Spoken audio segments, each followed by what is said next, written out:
खोजी टीवी के मुअज़्ज़िज़ दोस्तों, मैं हूं माजिद मलिक और आप तमाम देखने और सुनने वालों को अस्सलाम वालेकुम। नाज़रीन ग्रामी, इस वक्त हमारा मुल्क तारीख के नाजुक तरीन दौर से गुजर रहा है। अवाम पर जबरदस्ती की इम्पोर्टेड हुकूमत मुसल्लत कर दी गई है, तो दूसरी जानिब इमरान खान की किचन कैबिनेट में शामिल कुछ वज़रा खान को ऊट पटांग मशवरे देकर खान को मिलिट्री स्टैब्लिशमेंट से लड़ाना चाहते हैं।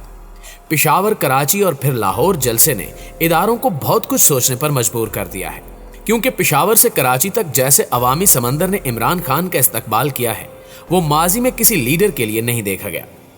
इमरान खान इस वक्त अपनी मकबूलियत की बुलंदियों पर पहुंचे हुए हैं और सिर्फ 3 जलसों के बाद ही नतायज आना शुरू हो गए हैं। स्टैब्लिशमेंट की जानिब से इमरान खान से बैकडोर राब्ते शुरू कर दिए गए हैं। अभी तक पीटीआई का फौरी इलेक्शन मुतालबा तो तस्लीम नहीं किया गया, लेकिन ये यकीन दहानी करा दी गई है कि जैसे ही इलेक्शन कमीशन इंतखाबात कराने पर राजी हुआ, बिल्कुल भी ताखीर नहीं की जाएगी और नए इलेक्शंस करा दिए जाएंगे। चूंकि इमरान खान की इस वक्त मकबूलियत अरूज पर है, तो वो चाहते हैं कि इलेक्शंस के जरिए 2/3 अक्सरियत से पार्लियामेंट जाया जाए, ताकि इत्तेहादियों की ब्लैक मेलिंग से जान छूट जाए। स्टैब्लिशमेंट की तरफ से इमरान खान को राम करने की कोशिश की जा रही है कि वो अब अवामी राब्ता मुहिम खत्म कर दें और चंद माह का इंतजार करें, जिसके लिए अक्टूबर-नवंबर तक की डेडलाइन भी दे दी गई है। लेकिन इमरान खान इस इलेक्शन कमीशन पर भरोसा करने को तैयार नहीं है। यह अलग बात है कि chief election commissioner Sikandar Sultan Raja को खुद इमरान खान ने इस पोस्ट पर लगाया था, लेकिन वो समझते हैं कि इलेक्शन कमीशन तहरीक इंसाफ के खिलाफ है। इमरान खान को चीफ इलेक्शन कमिश्नर से पुराने ताफुजात भी हैं, क्योंकि 2021 में जब सेनेट इंतखाबात हो रहे थे, तो उस वक्त हुकूमत ने एड़ी चोटी का जोर लगाया कि इलेक्शन में खुफिया वोटिंग का तरीक़ाकार तब्दील करा दे। मामला जब सुप्रीम कोर्ट गया, तो वहां से अदालत ने बाल इलेक्शन कमीशन के कोर्ट में फेंक दी, जिसने बिल्कुल हाथ खड़े कर दिए कि हम ईवीएम या किसी और जरिए से वोटिंग नहीं करा सकते। और फिर सेनेट इलेक्शन में जिस तरह पीटीआई के उम्मीदवार हफीज शेख को शिकस्त हुई और पीपी के यूसुफ रजा गिलानी कामयाब हुए, वो अलग तारीख है। लिहाजा उस माजी को देखते हुए अब इमरान खान ने चीफ इलेक्शन कमिश्नर के इस्तीफे का मुतालबा करना शुरू कर दिया है। वो समझते हैं कि सिकंदर सुल्तान राजा के होते शफाफ इलेक्शन का इनेकाद नामुमकिन है। हालांकि कप्तान को मुक्तदर हलकों की जानिब से गारंटी दे दी गई है कि इंतखाबात में उन्हें लेवल प्लेइंग फील्ड मिलेगी और एम्पायर्स बिल्कुल न्यूट्रल रहेंगे। लेकिन इसके बावजूद इमरान खान के हवारी मुसलसल इनके कान भरने में मसरूफ हैं और वो किसी भी सूरत इंतजार करने के लिए तैयार नहीं है। इनके करीबी साथियों में कौन कौन है, इनके नाम तो हम फिलहाल नहीं ले रहे, लेकिन इशारतन बता दें कि ये वही लोग हैं जो माजी में पिंडी से अपनी कुर्बत का इजहार करते रहे हैं और वो इमरान खान और पिंडी के दरमियान राब्ते का जरिया भी थे। वो लोग मामलात को पॉइंट ऑफ नो रिटर्न तक ले जाना चाहते हैं और मुसलसल इमरान खान को उकसा रहे हैं कि वो ईद के बाद अवाम को इस्लामाबाद ले जाने की काल दें, ताकि एक बार फिर हम इस्लामाबाद में धरना देकर बैठ जाएं और हुकूमत को चलने ना दें।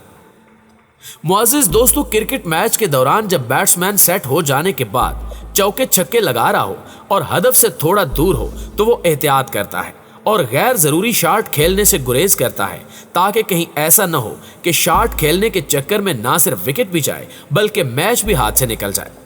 इसी तरह इमरान खान को समझना होगा और क्रीज से बाहर निकलकर खेलने से बचना होगा। उन्होंने पेशावर, कराची और लाहौर में धुआंधार सियासी इनिंग्स खेल ली है।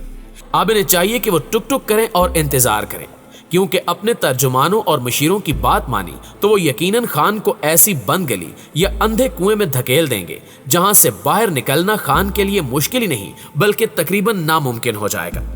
इमरान खान को नवाज शरीफ और इल्ताफ हुसैन के अंजाम से सबक सीखना होगा, क्योंकि इमरान खान की जमात के पास MQM जैसे मुनज़्ज़म और तरबियत याफ्ता कारकुन भी नहीं है। लेकिन जब अल्ताफ हुसैन ने भी रेड लाइन क्रॉस की थी, तो उसे भी इबरत का निशान बना दिया गया। माजी में जिस शहर में अल्ताफ हुसैन का तोती बोलता था, वहां आज कोई इसका नाम लेने वाला तक नहीं बचा। इमरान खान को सोचना होगा कि अगर इन्होंने सारा दबाव एक साथ डाल दिया और अवाम को लेकर इस्लामाबाद पहुंच भी गए, और अगर इसके बावजूद इलेक्शन न कराए गए, तो फिर वो क्या करेंगे? क्या तसादुम का रास्ता इख्तियार करेंगे? क्या इन हालात में वतन अजीज इसका मुतहम्मिल हो सकता है? इन सवालों पर खान साहब को ठंडे दिमाग से सोचना होगा और अपने इर्द गिर्द सेंसिबल लोगों को जगह देनी होगी, वरना इनका अंजाम भी पिछलों से मुख्तलिफ दिखाई नहीं दे रहा। नाज़रीन ग्रामी, एक और आम तरीन डेवलपमेंट आपसे शेयर करते चलें कि बिल आखिर बिल्ली थैले से बाहर आ गई। इंपोर्टेड भिखारी हुकूमत ने इक्तिदार संभालने के बाद वही रिवायती अधर्मी और ढिठाई का मुजाहरा करना शुरू कर दिया। रात गए हुकूमत ने 100 से ज्यादा लोगों के नाम एग्जिट कंट्रोल लिस्ट से निकाल दिए हैं। कहावत है कि अंधा बांटे रेवड़ियां और अपनों को दे। यही कुछ इस नई हुकूमत में किया जा रहा है। जब से शहबाज शरीफ ने हलफ उठाया उसी दिन से मुल्क में ऐसे ऐसे काम अंजाम दिए जा रहे हैं जिन्हें सुनकर इंसान दंग रह जाता है। कल यानी हफ्ते की रात हुकूमत ने इंतहाई फुर्ती का मुजाहरा करते हुए एक हुक्मनामा जारी कर दिया, जिसमें कमाल ढिठाई का मुजाहरा करते हुए पूरे शरीफ खानदान का नाम एग्जिट कंट्रोल लिस्ट से निकाल दिया गया। पहले तो आपको ये बताएं कि ये एग्जिट कंट्रोल लिस्ट क्या बला है। ये दरअसल मुल्की कानून को मतलूब मुजरिमों को फरार होने से रोकने का तरीका है। जो लोग हमारे कानून नाफिज करने वाले इदारों या अदालतों को मुख्तलिफ मुकदमात में मतलूब होते हैं तो उन लोगों के नाम वजारत दाखिला एग्जिट कंट्रोल लिस्ट या ECL में शामिल कर देती है। फिर इन अफराद के बैरून मुल्क भागने का रास्ता बंद हो जाता है। वो पाकिस्तान के किसी भी एयरपोर्ट से अगर उड़ान भरना चाहें तो FIA हुक्काम उन्हें रोक लेते हैं। और जाहिर है कि ECL में किसी बेगुनाह या शरीफ आदमी का नाम तो शामिल नहीं किया जाता, सिर्फ बाअसर शख्सियात और सियासी रहनुमाओं के नाम ही शामिल किए जाते हैं ताकि वो अपने असर और रसूख को इस्तेमाल करते हुए भाग न सके। लेकिन अब चूंकि गैर मुल्की साजिश के नतीजे में मुल्क में इंपोर्टेड हुकूमत आ गई है तो आते ही राना सनाउल्लाह एंड कंपनी ने अपने आकाओं को खुश करने के लिए ये शाही फरमान जारी कर दिया, जिसके तहत वज़ीर आज़म शहबाज शरीफ, वज़ीर दाखिला राना सनाउल्लाह, साबिक वज़ीर आज़म शाहिद खाकान अब्बासी, वज़ीर रेलवे साद रफीक और वज़ीर दिफा ख्वाजा आसिफ के नाम एग्जिट कंट्रोल लिस्ट से निकाल दिए गए। इस इंपोर्टेड हुकूमत और इसमें बैठे भिखारियों की इखलाकी पस्ती का अंदाजा इस बात से लगाइए कि वज़ीर आज़म ने खुद अपना और वज़ीर दाखिला ने अपना नाम भी ECL से निकाल दिया।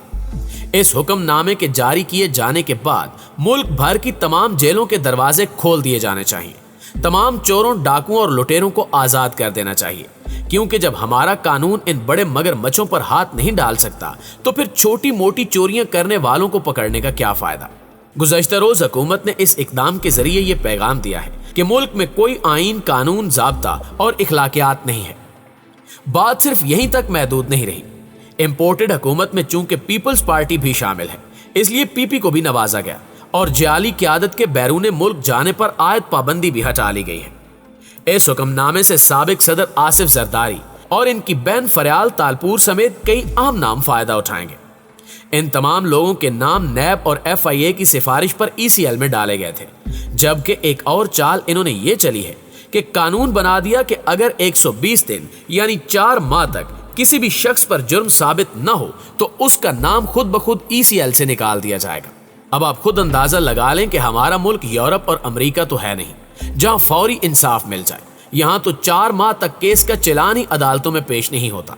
तो फिर इस बारीक काम के जरिए भी हुकूमत ने खुद को फायदा पहुंचाया है। अब इन सब तमाशों को देखते हुए लगता है कि इस इंपोर्टेड हुकूमत के नज़दीक जमहूरियत की तारीफ ये है कि अशराफिया की हुकूमत अशराफिया से और अशराफिया के लिए। वैसे भी इस हुकूमत के खिलाफ अवाम में नफरत भरी हुई है। लोगों के दिलों में मौजूद नफरत का ये लावा पूरी तरह पक चुका है, बस किसी भी वक्त फट सकता है और इससे निकलने वाले शोले इन हुक्मरानों को जला डालेंगे। इन तमाम हालात को देखते हुए तो यही लगता है कि ये कंपनी ज्यादा दिन नहीं चलेगी।